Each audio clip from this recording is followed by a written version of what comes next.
જામનગર શહેર ભાજપ ધારાસભ્ય દિવેશ અકબરી કે જેઓ ધારાસભ્ય બન્યા બાદ પોતાના પરિવાર તેમજ વિશાળ મિત્ર વર્તુળ વગેરેને છોડીને છેલ્લા 2 વર્ષથી ધૂળેટીનું પર્વ દિવ્યાંગ બાળકો સાથે જ ઉજવતા આવે છે, જે પરંપરા આ વખતે પણ અવિરત ચાલુ રાખવામાં આવી છે।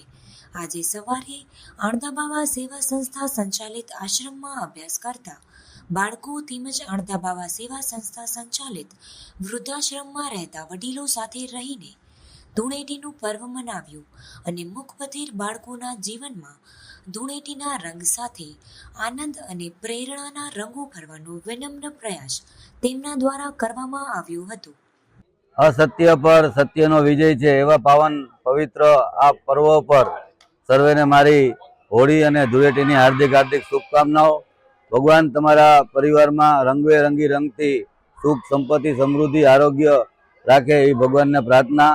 આજે ધૂળેટીના દિવસે હું ધારાસભ્ય બન્યા બાદ આજે ત્રીજી ધૂળેટી છે તે હું આજે અનાથ આશ્રમના બાળકો વૃદ્ધાશ્રમના વડીલો અને બેરામૂંગા બાળકો સાથે ઉજવી રહ્યા છીએ અને જે તમે આનંદ જોઈ શકો છો કે આ લોકો સાથે રમવાથી હું તો દર વર્ષે આ રીતે આવું છું પણ જે એની અંદર ઉત્સાહ અને એને જોઈને આપણે પણ ગદગદ ફૂલી ઉઠી એવું વાતાવરણ ક્રિએટ થાય છે। એટલે ફરીથી સર્વેને હોળીની અને ધૂળેટીની હાર્દિક હાર્દિક શુભકામનાઓ।